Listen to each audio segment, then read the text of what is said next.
지금 미국 전역에서 벌어지고 있는 현상은 미국 경제가 한국 앞에서 무너지고 있다는 증거입니다. 베스트바이 매장에서 삼성 TV가 동인하고 월마트에서는 LG 세탁기를 추가 주문하며 전기차 기업들은 한국산 배터리를 확보하지 못해 안달이 났습니다. 미국 소비자들은 더 이상 미국 제품을 찾지 않고 오히려 한국 제품이 없으면 불안해하는 상황까지 왔습니다. 이것이 과연 우리가 원했던 결과입니까? 트럼프 행정부가 중국을 견제하고 아메리카 퍼스트를 외치며 보호무역 정책을 펼쳤을 때 많은 미국 기업들은 드디어 미국 제조업이 살아날 것이라 기대했습니다. 하지만 현실은 정반대로 흘렀습니다. 미국이 준비되지 않은 상태에서 중국을 몰아내자 그 빈자리를 한국이 차지해버린 것입니다. 미국 기업들은 믿을 수 없는 품질 문제를 가진 중국산 제품 대신 가격이 지나치게 높은 미국산 제품 대신 한국 제품이 최선이다라고 외치며 한국과의 계약을 늘리고 있습니다. 소비자들은 삼성, LG 제품이 없으면 불안해하며 자동차 기업들은 한국산 배터리가 없으면 공장을 돌릴 수 없는 상황입니다. 반도체, 전기차, 가전제품, 심지어 에너지 산업까지. 한국 기업들이 없으면 미국 경제는 심각한 타격을 입을 수밖에 없는 구조로 바뀌고 있습니다. 이것이 미국이 원했던 미래입니까? 중국을 견제하려던 정책이 결국 한국을 승자로 만든 것이라는 사실이 믿기십니까? 세계 최강국이라는 미국이 이제 한국 제품 없이는 정상적인 경제 활동을 할 수 없는 상황이 되었습니다. 트럼프가 외쳤던 미국 우선주의는 대체 어디로 사라진 것입니까? 이것은 변화가 아닙니다. 이것은 미국의 패배이자 한국의 압도적인 승리입니다. 라고 말하는 미국 기자가 있습니다. 대체 무슨 사연인지 오늘 사연 바로 시작하겠습니다. 저는 클레어 윌슨, 뉴욕에서 활동하는 경제 전문 기자예요. 미국 경제가 어떻게 움직이는지, 어떤 변화가 생길지 빠르게 캐치하는 게 저의 일이죠. 하지만 이번에는 저도 예상하지 못한 일이 벌어졌어요. 트럼프 대통령이 관세 전쟁을 공식 선언한 날, 저는 백악관 기자실에서 속보를 작성하고 있었어요. 미국이 중국, 캐나다, 멕시코에서 수입하는 대부분의 제품에 고율 관세를 부과한다는 발표였죠. 기자들 사이에서는 벌써부터 난리가 났어요. 이거 완전히 경제 대혼란인데 소비자 물가 엄청 오를 거야. 기업들 반응 봤어? 유통업체 주가가 폭락 중이야. 저도 불안하긴 했어요. 하지만 이런 보호무역 조치는 처음이 아니었어요. 예전에도 정부가 경제를 살린다는 명목으로 이런저런 정책을 발표했고 결국 시장이 적응하곤 했거든요. 이번에도 그렇게 흘러가겠지 싶었죠. 그런데 뭔가 이상했어요. 관세가 발표되자마자 월스트리트에서 대혼란이 시작됐죠. 대형 유통업체들의 주가가 폭락했고 기업들은 긴급 대책 회의를 소집했어요. 그 와중에 미국 소비자들이 패닉 상태로 특정 브랜드의 제품을 사재기하고 있다는 뉴스가 떴어요. 저는 호기심에 검색을 해봤어요. 그런데 뜻밖에도 삼성, LG 같은 한국 브랜드 제품들이 불티나게 팔리고 있다는 겁니다. 저는 너무 혼란스러웠어요. 분명 이번 관세 전쟁의 주요 타겟은 중국, 캐나다, 멕시코였죠. 한국은 주요 타겟이 아니었는데 왜 갑자기 미국 소비자들이 한국 제품을 사재기하는 걸까요? 다음 날 아침, 저는 뉴욕 맨해튼의 베스트바이 매장으로 향했어요. 매장 문이 열리기도 전에 이미 사람들이 길게 줄을 서 있었죠. 무슨 제품 사려고 기다리시는 거예요? 저는 몇몇 사람들에게 물어봤어요. 삼성 TV 사려고요. 가격 더 오를 거래요. LG 냉장고 사려고요. 지금 안 사면 나중에 몇 배로 비싸진다고 해서요. 상황이 흥미로웠어요.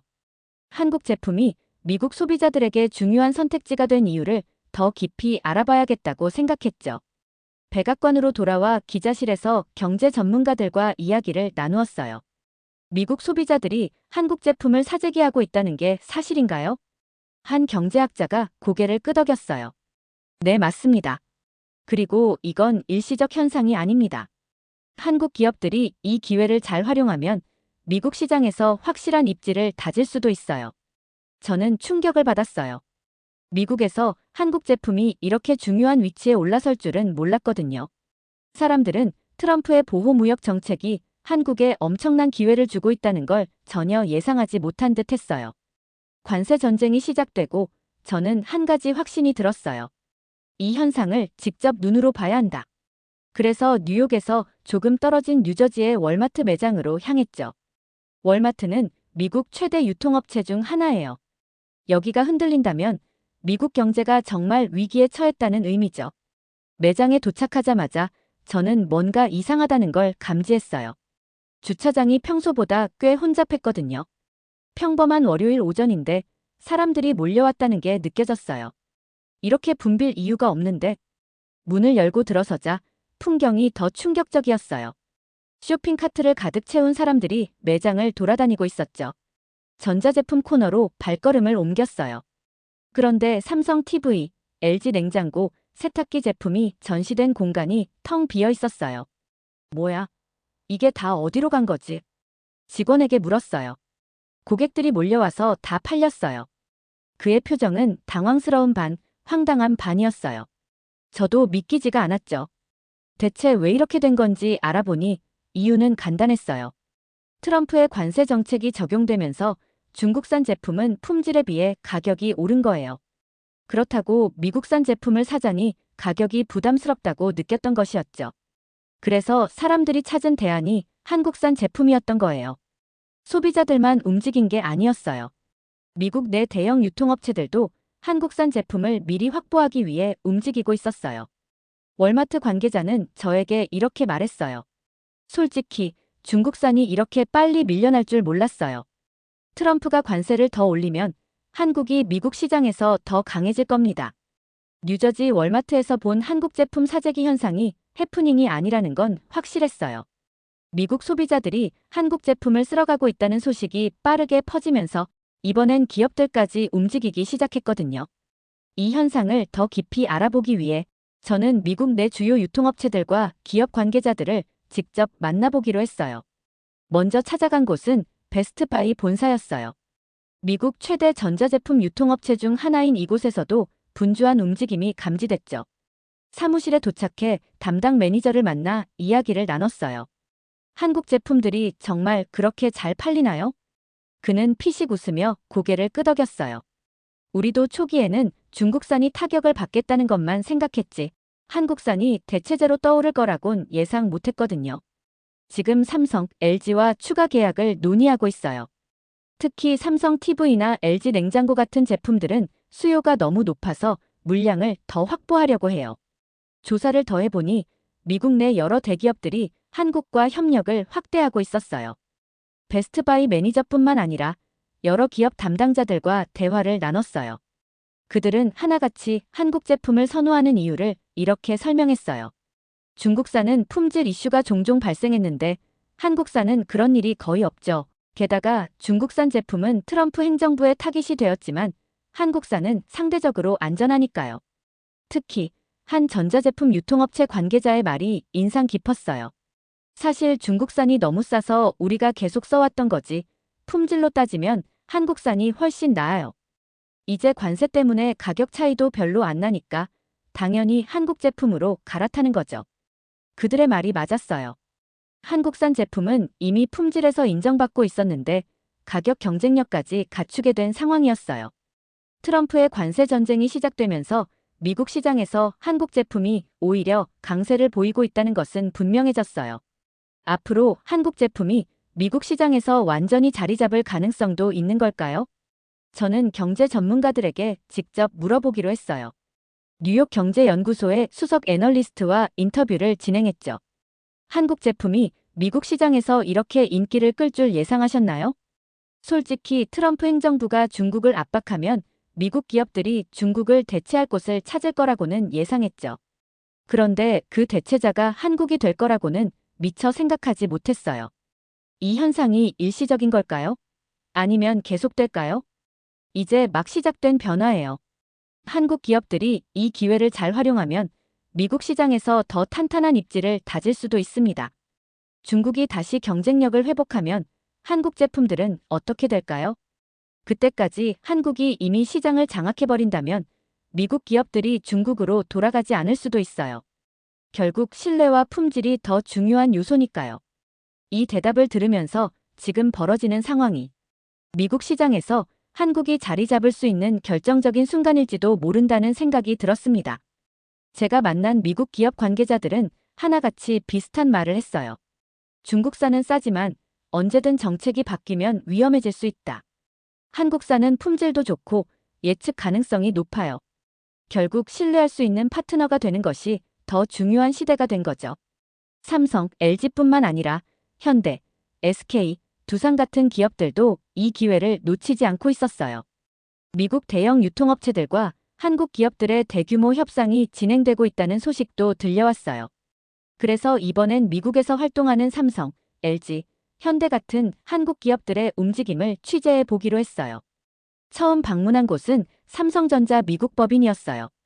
여기서 만난 한 임원은 최근 몇 주 동안 삼성 내부 분위기가 급변했다고 말했어요. 솔직히 말해서 이런 기회가 올 줄은 예상 못했어요. 미국에서 한국 제품이 이렇게까지 주목받을 줄이야. 삼성 내부에서는 어떻게 대응하고 있나요? 지금 미국 내 유통업체들과 긴급 회의를 계속하고 있어요. 기존 계약을 더 확대하고 미국 내 물류 창고를 늘리는 방안을 검토 중입니다.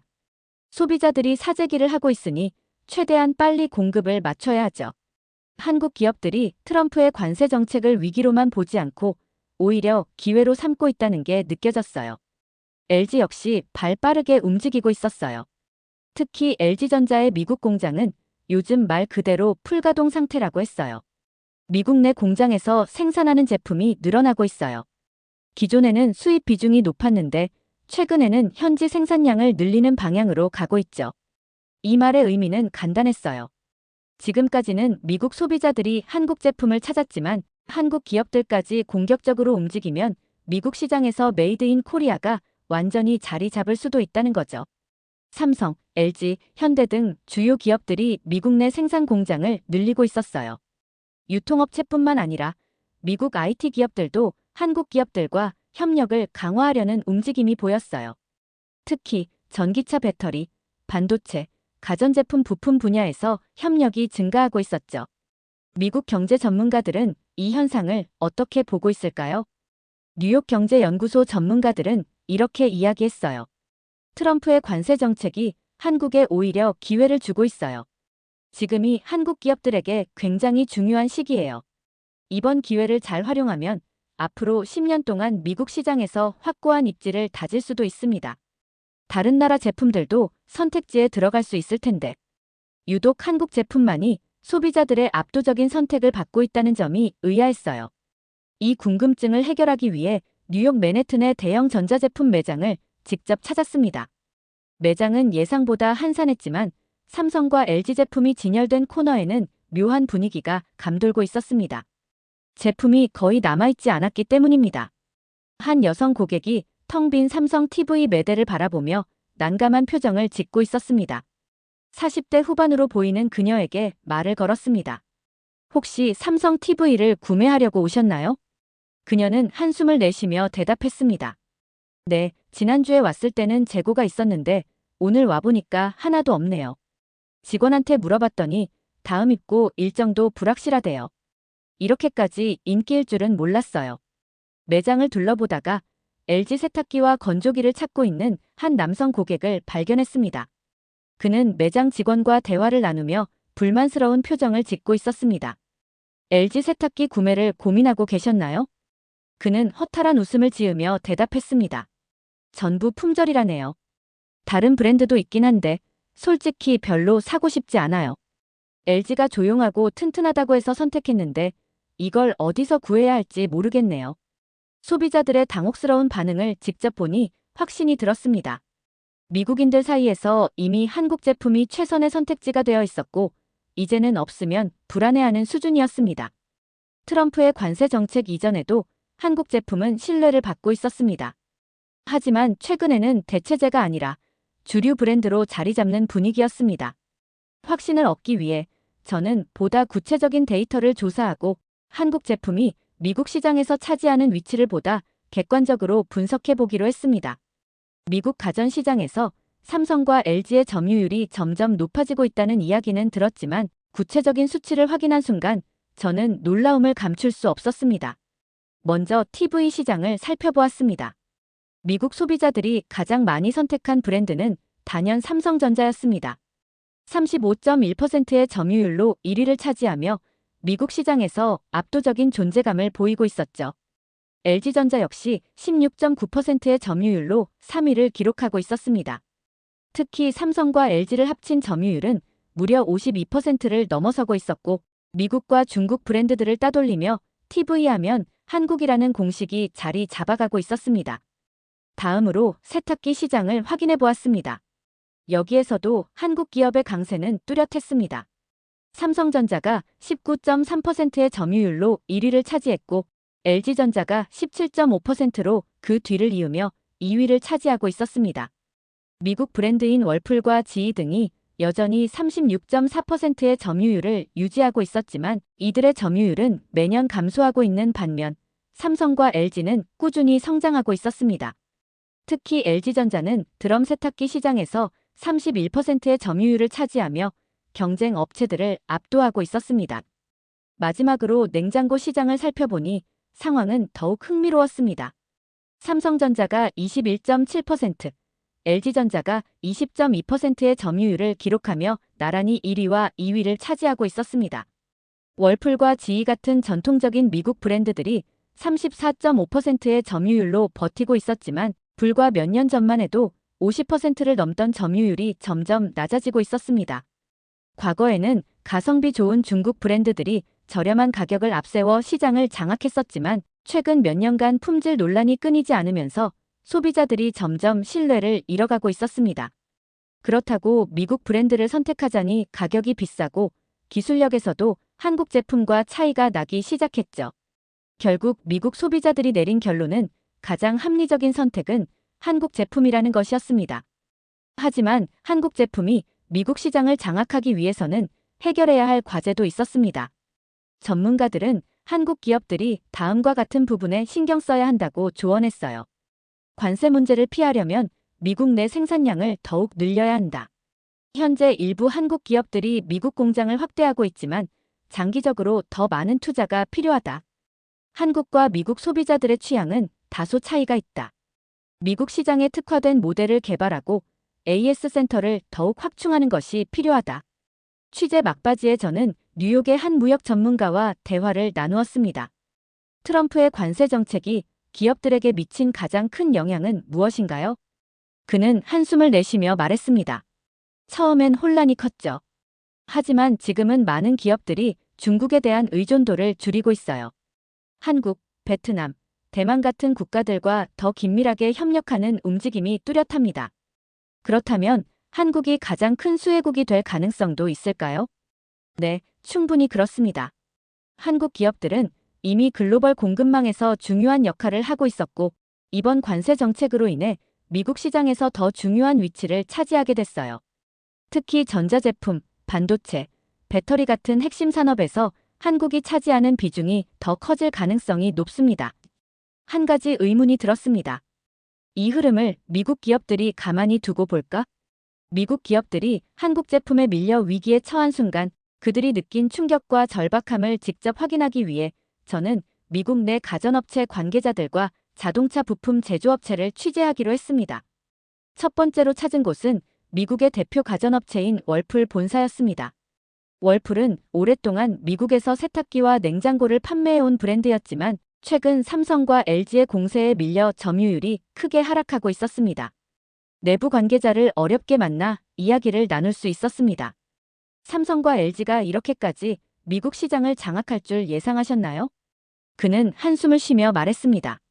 솔직히 이런 속도로 한국 제품이 퍼질 줄 몰랐어요. 우리도 경쟁력을 유지하려고 노력했지만 한국 브랜드의 기술력과 디자인이 소비자들에게 더 매력적으로 보이고 있어요. 가격마저 비슷해지니 우린 점점 설 자리를 잃고 있습니다. 그가 말을 이어갔습니다. 최근 내부 회의에서 이런 말이 나왔어요. 앞으로 5년 내에 삼성과 LG를 따라잡지 못하면 우리는 미국 시장에서조차도 살아남지 못할 수도 있다. 그 말이 너무 충격적이었습니다. 미국 대표 가전업체에서조차 자국 제품이 살아남을 수 있을지 불안해하고 있다는 것이 믿기지 않았습니다. 그럼 앞으로 어떻게 대응할 계획이신가요? 지금 유일한 해결책은 애국 마케팅이에요. 우리가 메이드 인 USA를 강조하면 일부 소비자들은 우리를 선택할 가능성이 있어요. 솔직히 그것만으로는 부족하다는 걸 내부에서도 잘 알고 있습니다.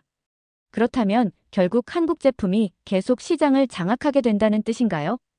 그는 씁쓸한 표정으로 대답했습니다. 지금 상황에서는 우리가 삼성과 LG를 이길 방법이 없습니다. 가전업체뿐만 아니라 미국 자동차 산업에서도 비슷한 위기의식이 감지되고 있었습니다. 저는 미국 내 자동차 부품 공급망 담당자를 만나 이야기를 들어보았습니다. 최근 자동차 업계에서도 한국 부품에 대한 의존도가 높아지고 있다고 들었습니다. 실제 상황은 어떤가요? 그는 매우 심각한 표정을 지으며 말했습니다. 솔직히 지금 미국 자동차 업계는 한국에 완전히 종속되어 있다고 봐도 됩니다. 전기차 배터리, 반도체, 디스플레이 패널 이 모든 핵심 부품들이 한국에서 오고 있어요. 그는 최근에 발생한 한 사건을 이야기해 주었습니다. 지난달 우리 회사의 전기차 배터리 공급이 지연되면서 공장 가동이 일시적으로 멈췄어요. 원인을 조사해 보니 한국의 배터리 공급업체에서 문제가 생겼기 때문이었죠. 불과 몇 년 전만 해도 미국 자동차 업계가 한국 기업들에 이렇게까지 의존할 거라고는 생각도 못했습니다. 그는 고개를 저으며 말을 이어갔습니다. 우리는 미국이니까 미국산 부품을 써야 한다고 생각할 수도 있어요. 하지만 문제는 미국에는 그만한 기술력이 없다는 겁니다. 그렇다면 앞으로도 한국 부품 의존도가 계속 높아질 거라고 보시나요? 그는 단호하게 대답했습니다. 이제 한국 부품 없이 미국 자동차 산업은 돌아가지 않습니다. 이 말이 가진 의미는 엄청났습니다. 한국 기업들이 협력업체가 아니라 이제는 미국 자동차 산업을 움직이는 핵심 엔진이 되었다는 뜻이었습니다. 저는 마지막으로 뉴욕경제연구소의 한 경제 전문가와 인터뷰를 진행했습니다. 미국 기업들이 한국 제품과 부품에 점점 의존하고 있는 것이 일시적 현상일까요? 아니요. 이건 장기적인 변화입니다. 미국이 중국을 견제하려고 한 결과 오히려 한국이 새로운 주도권을 잡게 된 겁니다. 저는 마지막으로 중요한 질문을 던졌습니다. 그렇다면 미국이 다시 한국을 넘어서서 경제 패권을 되찾을 수 있을까요? 그는 깊은 한숨을 쉬며 대답했습니다. 솔직히 말해서 매우 어려울 겁니다. 한국은 이미 미국 경제의 중심에 자리 잡았고 미국 소비자들도 한국 제품을 가장 신뢰하는 상황입니다. 한국 제품이 미국 시장을 장악하는 속도가 점점 더 빨라지면서 드디어 백악관과 의회에서도 위기감이 감지되기 시작했습니다. 워싱턴 DC에 도착한 저는 백악관 경제자문위원회의 한 관계자를 어렵게 만나 이야기를 나눌 수 있었습니다. 그는 최근 내부 회의에서 한국 제품이 미국 시장을 지배하는 것을 막아야 한다는 논의가 이루어졌다고 말했습니다. 미국이 한국 제품을 견제하기 위한 새로운 조치를 검토하고 있나요? 그는 한숨을 쉬며 고개를 끄덕였습니다. 이미 몇 가지 방안이 논의되고 있어요. 미국 내에서 한국 제품의 시장 점유율 제한 같은 보호무역 조치를 고려해야 한다는 주장도 나오고 있습니다. 트럼프 행정부가 한국을 주요 타깃으로 삼을 가능성이 있다는 말씀이신가요? 현재까지 트럼프 대통령의 보호무역 정책이 중국을 겨냥한 것이었지만 예상과 달리 중국이 밀려난 자리를 한국이 차지하면서 한국이 미국 경제의 진짜 경쟁자가 되어버린 겁니다. 이제 백악관 내부에서도 한국에게 미국 시장을 넘겨주게 생겼다는 위기의식이 강해지고 있습니다. 최근 열린 미국 의회 경제청문회에서 한 상원 의원은 이런 발언을 했습니다. 우리는 지금까지 중국을 견제하는 데 집중했지만 문제는 이제 한국 기업들이 미국 시장에서 너무 강력해지고 있다. 우리는 지금 한국산 배터리 없이는 전기차를 만들 수 없고 한국산 반도체 없이는 스마트폰을 생산할 수 없다. 이런 상황에서 우리는 미국의 산업을 보호할 계획이 있는가? 그러나 이에 대한 전문가들의 반응은 더욱 충격적이었습니다. 현실적으로 우리는 한국 제품 없이 산업을 유지할 수 없습니다.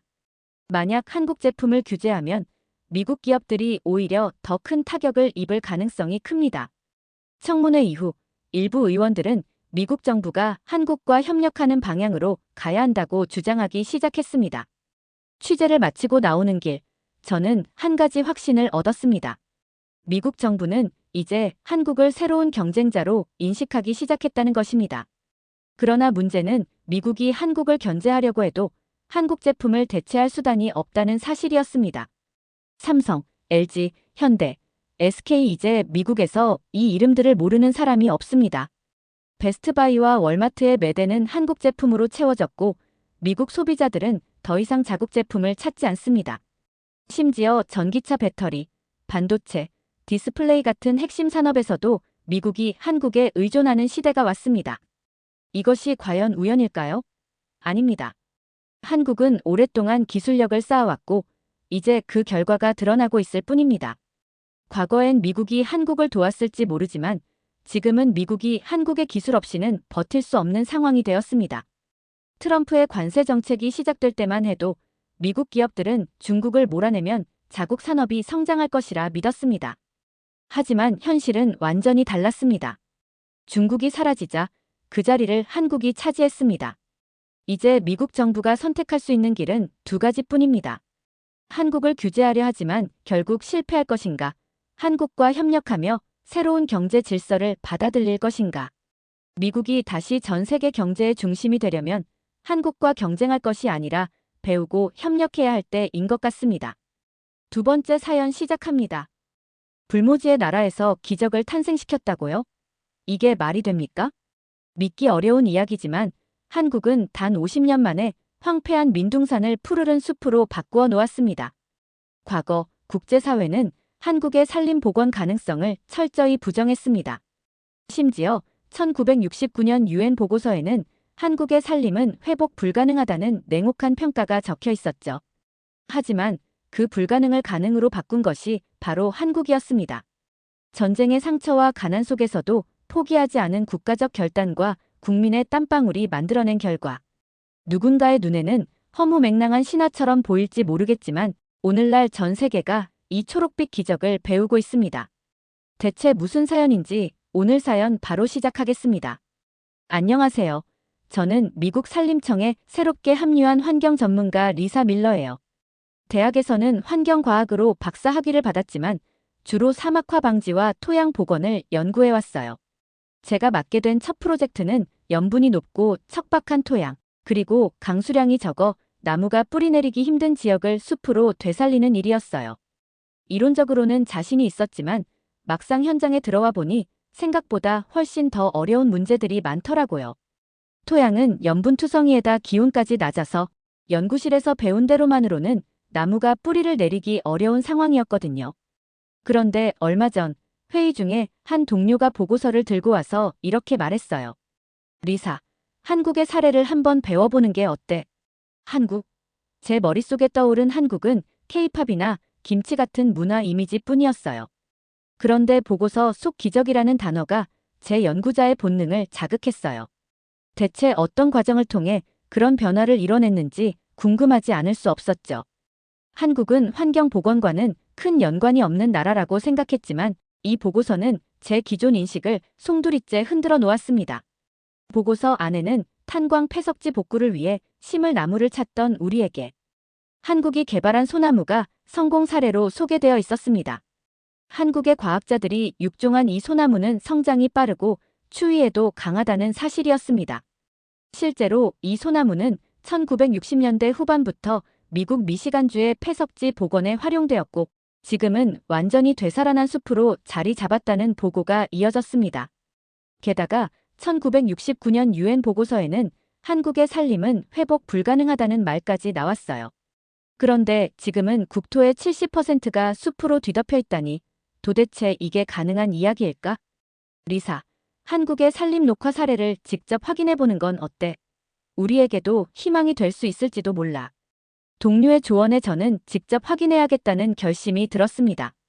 산림 녹화를 연구하는 사람이 세계에서 가장 성공적인 사례를 놓치면 안 되니까요. 결국 제 상사에게 한국 출장을 요청했어요. 직접 한국에 가서 그들이 어떻게 기적을 만들었는지 확인하고 싶습니다. 제 말에 상사는 미소를 지으며 고개를 끄덕였어요. 한국행 비행기에서 저는 차가운 공기와 함께 밀려오는 긴장감에 심호흡을 했어요. 아무리 그래도 좀 과장된 이야기겠지. 설마 산림 녹화로 세계를 놀라게 했다고. 제가 본 한국의 과거 사진과 현재 모습은 그야말로 극과 극이었거든요.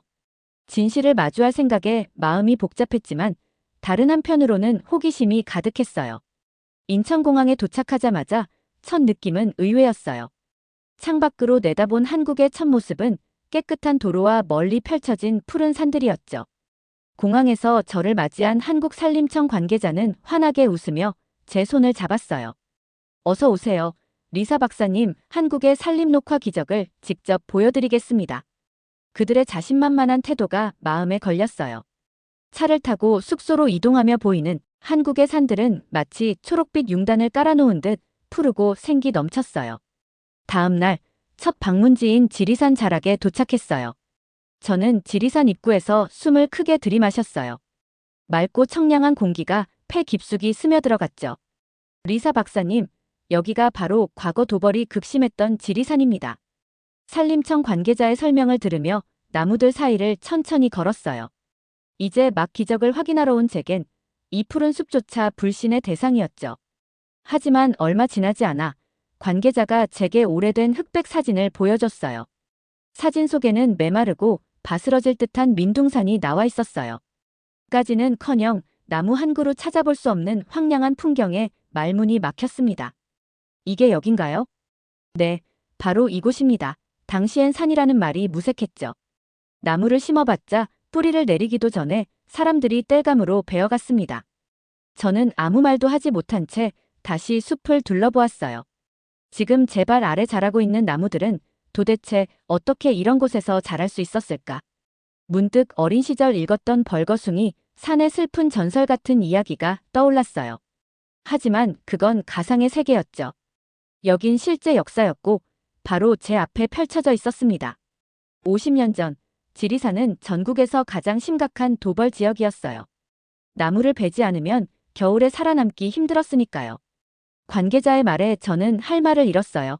다른 한편으로는 미안해지기 시작했죠. 무심코 한국의 산림 녹화를 과장된 신화라고 치부한 제 자신이 부끄러웠어요. 그 후 우리는 산비탈로 이어진 좁은 길을 따라 올랐습니다. 한국의 산림 문제는 전쟁과 가난이 맞물려 생긴 비극이었습니다. 일제강점기 시절엔 일본이 자원을 약탈했고 한국전쟁 이후엔 사람들이 땔감으로 산을 벗겨냈죠. 그 결과 비가 조금만 와도 흙이 씻겨 내려가 홍수와 가뭄이 끊이지 않았습니다. 관계자의 설명을 듣고 나니 당시 한국은 생존 그 자체였다는 생각이 들었어요. 당장의 겨울을 견디기 위해 베어낸 나무는 결국 또 다른 재앙을 불렀겠죠. 관계자는 헛헛한 웃음을 지으며 덧붙였어요. 당시에는 나무 한 그루를 심으면 봄이 지나기 전에 사라졌다고 했어요. 사람들의 난로와 아궁이로 들어갔으니까요.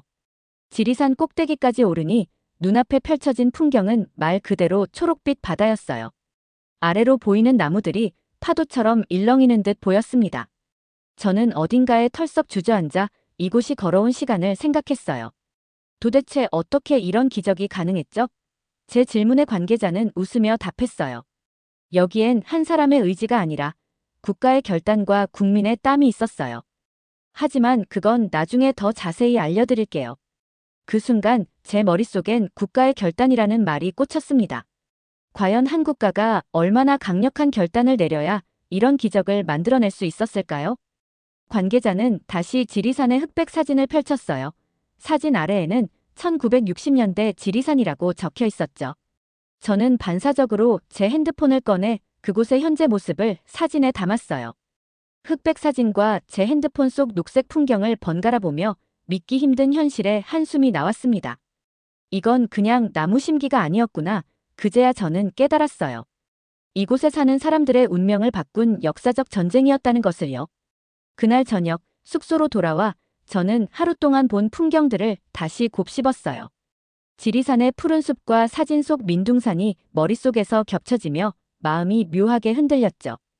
그동안 저는 환경 회복에 대해서 너무 쉽게 생각했던 것 같아요. 다음 날 저는 산림청 관계자와 함께 서울로 향했어요. 이번엔 그 시절의 산림 녹화 정책을 배우기 위해 관련 기록들이 보관된 산림청 자료실을 방문하기로 했습니다. 차 안에서 관계자는 조심스럽게 입을 열었어요. 리사 박사님, 한국의 산림 녹화는 단순한 환경 복구가 아니었어요. 당시 박정희 대통령은 나무 심기를 국가 생존의 문제로 보았죠. 민둥산을 방치하면 나라는 결국 무너질 거라 생각했습니다. 국가 생존요? 저는 눈썹을 살짝 찌푸리며 되물었어요. 전쟁과 가난 속에서 살림 문제에 국가가 그렇게까지 신경 쓸 수 있었을까 싶었거든요. 하지만 관계자는 고개를 끄덕이며 말을 이었습니다. 1960년대 한국은 매년 반복되는 홍수와 가뭄에 시달렸습니다. 민둥산에서 흙이 쓸려 내려가니 비만 오면 전답이 매몰되고 강은 말라붙었죠. 그로 인해 식량난은 더 심해졌고 사람들은 나무를 베어 겨우 겨울을 견뎠습니다. 산림청 자료실에 도착하자 오래된 서류들과 사진이 가득한 공간이 저를 맞이했습니다. 책장에는 누렇게 빛바랜 문서들이 차곡차곡 정리되어 있었어요. 산림청 직원이 꺼낸 자료 더미에서 박정희 대통령의 강력한 결단이 담긴 문서들을 발견했습니다. 그중 하나의 문장이 제 시선을 사로잡았어요. 우리 산이 푸르게 변할 때까지 나는 유럽 땅을 밟지 않겠다. 이 말이 무엇을 의미하는지 깨닫자 가슴이 철렁 내려앉았습니다. 환경 복구를 넘어 국가의 미래를 건 약속이었던 거예요. 대통령이 직접 이렇게까지 말한 건 정말 놀라운 일이네요. 제 말에 직원은 고개를 끄덕였어요. 서독 방문이 결정적이었죠. 당시 박 대통령은 2차 세계대전 이후 서독이 짧은 시간 안에 경제를 부흥시키고 울창한 숲을 재건한 모습을 보고 충격을 받았다고 해요. 우리도 할 수 있다는 결심을 그때 굳혔다고 합니다. 저는 곧바로 서독 방문 후 대통령이 발표한 연료림 단기 조성 사업 문서를 펼쳐보았어요. 그 내용은 명확했습니다. 나무를 심고 가꾸어 연료림을 만들어야 생계형 도벌을 막을 수 있다는 거였죠. 그런데 여기서 흥미로운 인물이 등장했습니다. 리사 박사님, 혹시 현신규 박사를 아시나요? 현신규요? 처음 듣는데요. 직원은 자신 있게 말했습니다. 현신규 박사님은 한국 최초의 이막 박사였어요. 그분은 한국의 황폐한 산림을 되살리기 위해 리기테다 소나무를 개발한 인물입니다. 리기테다 소나무. 그 이름을 다시 듣자 제 머릿속에 미시간주의 탄광 폐석지가 떠올랐습니다. 바로 그곳을 되살리고 있는 나무가 한국에서 개발된 거였어요. 현신규 박사가 이룬 업적을 들으며 저는 놀라움을 감출 수 없었습니다. 추운 날씨에도 자라고 빠르게 성장하는 소나무라니 기가 막힌 발상이네요. 직원은 또 다른 이야기를 들려주었어요. 1962년 미국 정부는 한국에 대한 경제 원조를 중단하려 했습니다. 그때 상원의원 알렉산더 와일리가 보고서를 제출했어요. 리기테다 소나무가 한국에서 개발되어 미국 미시간주의 폐석지를 되살리고 있다. 한국의 원조는 결코 헛되지 않았다고 말이죠. 결국 이 나무가 원조 삭감을 막아냈군요. 맞습니다. 한국의 산림 녹화는 국가를 살리는 일이었으니까요. 저는 문서 더미를 한 장 한 장 넘기며 산림 녹화 사업이 얼마나 철저하게 계획되었는지 확인했습니다. 나무를 심을 지역의 토양 조사부터 나무가 활착했는지 일일이 검사하는 매목 검사까지. 심지어 나무가 제대로 자라지 않으면 현장에서 직접 재심사를 한다는 기록도 나왔어요. 저도 모르게 감탄이 흘러나왔습니다. 나무 한 그루 한 그루를 마치 아이를 키우듯 정성을 다했다는 게 느껴졌어요. 직원이 마무리하며 덧붙였어요. 산림 녹화는 국민 전체가 미래를 위해 움직인 역사였습니다. 그날 밤 숙소로 돌아온 저는 노트북을 열고 방금 본 문서들과 기록들을 정리했어요. 서류에 적힌 숫자와 단어들은 무겁게 제 가슴에 남아 있었습니다. 나무를 심었다 그래서 산이 살아났다, 산이 살아나니 국가도 살아났다. 그 간단한 진리가 얼마나 어려운 것인지 한국의 역사는 증명하고 있었어요. 다음 일정으로 산림청 관계자와 함께 박정희 시대 산림 녹화의 현장을 대표하는 지역으로 향했어요. 이미 서류로 확인한 내용만으로도 놀라웠지만 서류는 단지 기록일 뿐이었죠. 저는 직접 사람들을 만나 그 기적의 시작점을 보고 싶었습니다.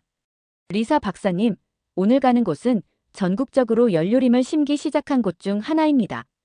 그때는 생계형 도벌이 심각해서 나무 심기는 실로 전쟁 같은 일이었죠. 관계자의 말에 저는 의아해 물었어요. 왜 그렇게까지 심각했죠? 나무를 심으면 베지 않으면 되는 거 아닌가요? 그게 말처럼 쉬운 일이 아니었어요. 관계자는 설명을 이어갔어요. 박정희 대통령이 산림 녹화 정책을 내놓았을 당시 한국은 연탄 보급 전환기에 있었어요. 한국 사람들은 당장 밥을 짓고 겨울을 나야 했으니까요. 그 시절엔 나무 한 그루가 연료였고 생명이었어요. 나무를 땔감으로 쓰지 마라, 대신 연탄을 쓰게 해주겠다. 이 논리가 무너졌다면 나무 심기는 결코 성공할 수 없었을 겁니다. 첫 방문지는 강원도에 위치한 작은 마을 근처의 숲이었어요. 과거 연료림 사업이 성공적으로 이루어진 곳이었죠. 마을의 노인이 저를 반기며 말했어요. 아이고, 외국에서 이런 산을 보러 오셨다니 참 세상 좋아졌구먼요. 그분은 곧바로 그 시절 이야기를 풀어놓기 시작했습니다. 당시 마을 사람들은 산에 나무를 심으라는 정부의 지시에 처음엔 반발했다고 했어요. 이유는 단 하나, 당장의 생존이었으니까요. 그때는 나무를 심어봤자 뭘 하나. 심어놓으면 우리가 다시 베어다 땔감으로 써야 했어요. 겨울이 얼마나 추운데.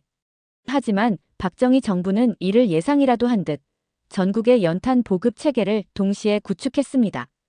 특히 태백선과 정선선 같은 철도가 완공되면서 석탄이 산지에서 도시와 마을로 빠르게 수송되었죠. 연탄을 처음 받아봤을 때요. 그거야말로 신세계였죠. 장작대듯 땀 흘리지 않아도 따뜻해졌으니까요. 그 노인의 표정에는 그 시절의 감격이 그대로 남아있었어요. 연탄은 마을 사람들의 삶을 바꿔놓았고 동시에 산을 보호하는 데 결정적 역할을 했습니다. 그때부터 본격적인 연료림 조성이 시작됐다고 했어요. 산림청 직원이 추가 설명을 덧붙였어요. 연료림이란 국민이 필요로 하는 땔감 문제를 해결하기 위해 빠르게 성장하는 나무를 심은 숲이었어요. 이게 가능했던 건 리기테다 소나무 같은 육종 기술 덕분이었죠. 마을의 한 할머니도 덧붙였어요. 나무를 심는 건 우리 손이었지만 그게 나라를 살리는 일이라고 생각하니까 더 열심히 했죠. 젊은 애들도 학교에서 나무 심기 숙제가 있었으니까요. 학교에서 나무를 심는 일이 숙제라니.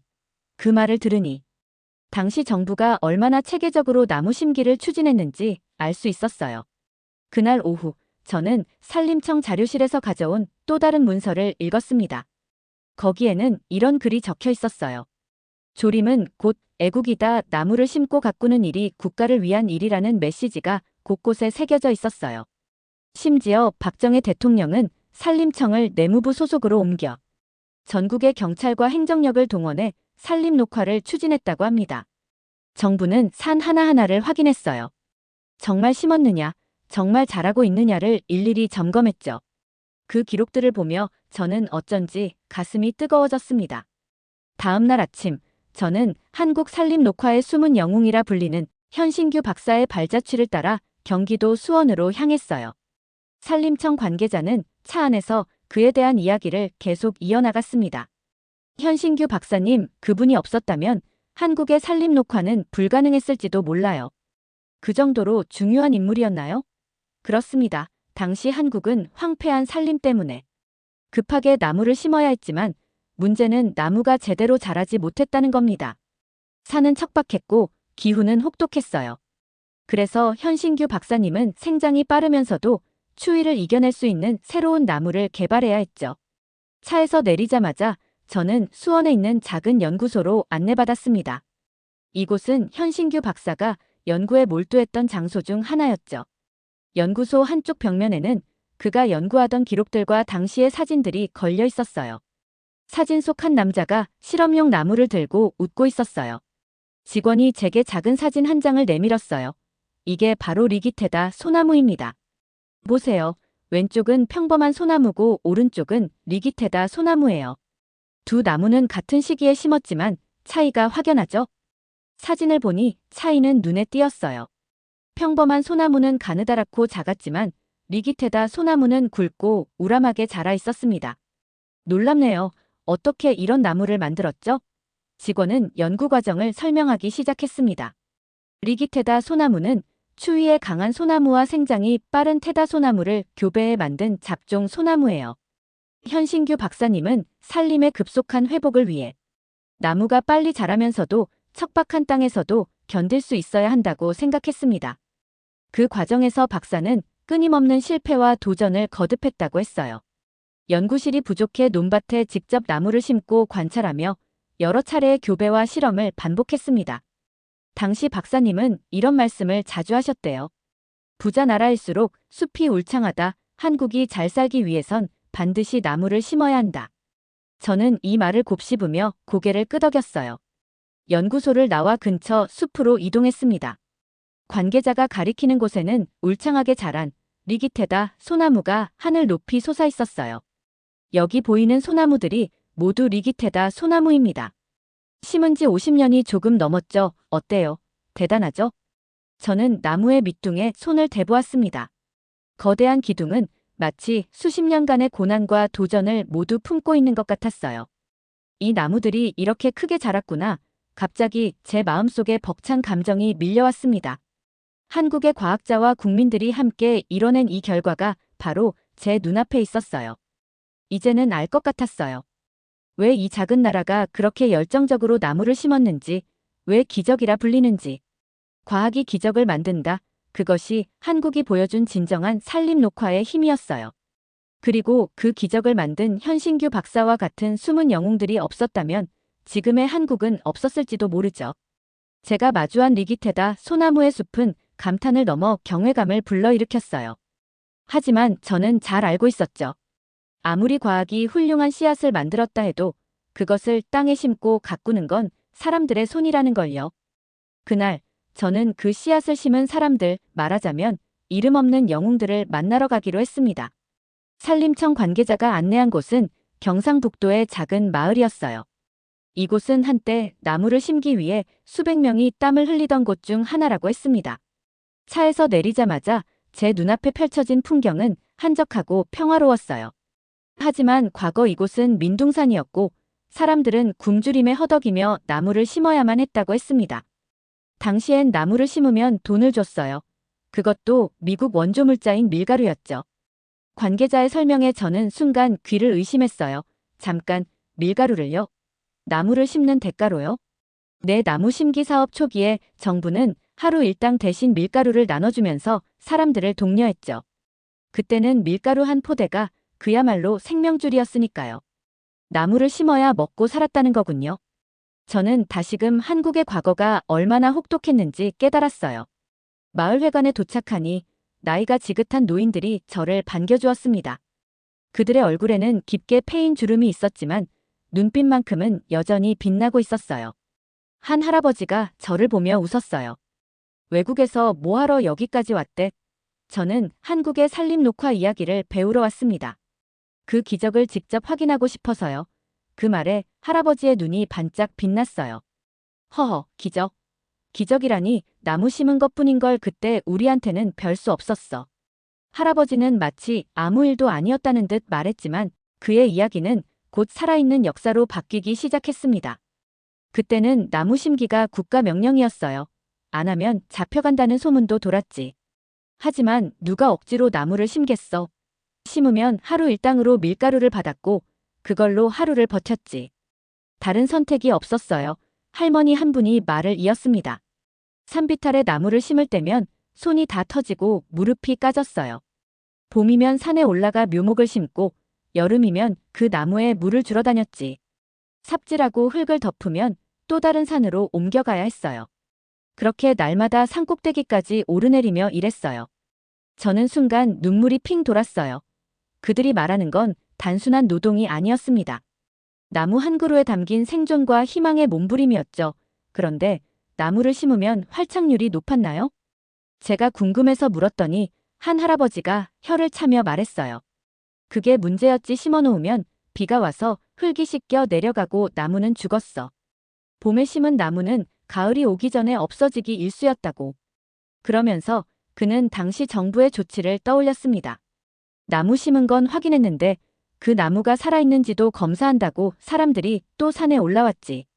죽은 나무는 다시 심어야 했으니까. 마리아 할아버지는 고개를 젓더니 이렇게 덧붙였습니다. 그때는 솔직히 나무 심는 게 고역이었어. 먹고 살기도 힘든데 왜 산에 나무를 심어야 하냐고 투덜댔지. 근데 지금 이 나무들 보니까 다들 그 고생이 헛되지 않았다는 걸 알겠어. 그의 목소리는 끝내 떨렸고 저 역시 가슴이 뭉클해졌습니다. 그들은 나무를 심으며 내일을 꿈꿀 여유조차 없었던 시대를 살았어요.